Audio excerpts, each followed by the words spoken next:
I think there was no some grand expression of love or this and that. It was just a taken for granted relationship. It's taken for granted that we are of paramount importance to her. So, it never occurred to us, oh, she loves us, she takes care of us, these thoughts never came. It's like, that's all her life is about, that she… just what matters in her life is just us. She gave us that cocoon and I think that made a tremendous difference to all of us in those times. And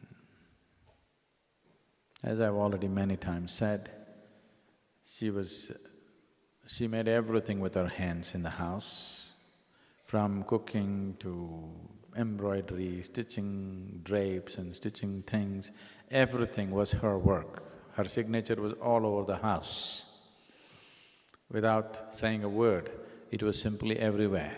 I remember when we went out to other places, always every pillowcase, every bedsheet, everything is embroidered.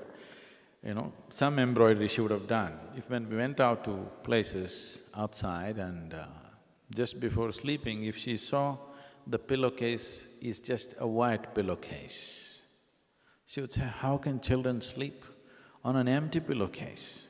And within 5 minutes, she would put a small parrot. I remember those green parrots so well, because looking at the damn parrot, I would just fall asleep.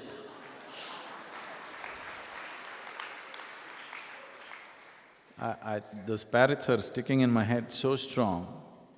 Or a little 5-petaled flower, which used to be, those… I don't know what… I've forgotten all those names. They used to be anchor threads, anchor brand threads, which used to come like this in a… If you stitch them, let's say it's pink in one place, in another place it'll be reddish, when you stitch it, it'll come… I'm sure even now those things should be there, but I'm not seen them in a long time. So I'm just looking at that 5-petaled flower and just dozing off. And it's largely pink, 3 petals are pink, 2 petals are slightly reddish, and my mind is just thinking, why the hell is it like this? Why? I remember this thing so well. I'm talking when I'm like 4 or 5 years of age. I'm just thinking, why is it those 2 petals together have come red and the other 3 have come pink? I've seen the thread, I've done all kinds of things. When I look at the patterns in the thread, it shouldn't be coming so close together, my mind is… So, all these little things, cooking enslaved us.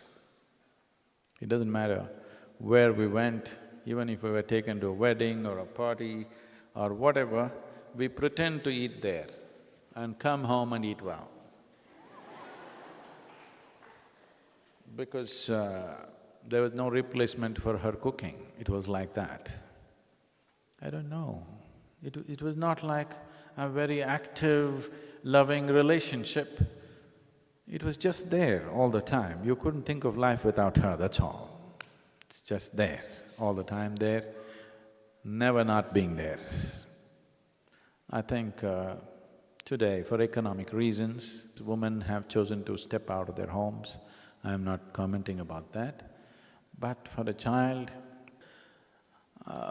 when a child comes home, nobody at home, he opens his own lock and goes inside and eats some cold food and sits there.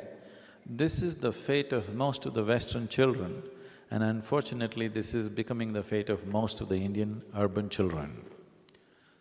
Just that thing, when you come home, she takes your bag and she asks you what happened, and you want to run inside with your shoes on and she pulls out your shoes.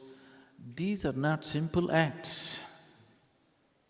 These are life-transforming acts, These are truly life-transforming acts. I think in many ways. The other dimension of who I am is different, but as a person who I am, I think she had a huge influence quietly, without saying a word, no teaching, no talking down. My father always tried to talk me down and tell me, this, you have to be like this, otherwise you'll become like this. None of it stuck in my head. But she just quietly, without saying a word about it, I think she impacted me hugely, very hugely, I would say.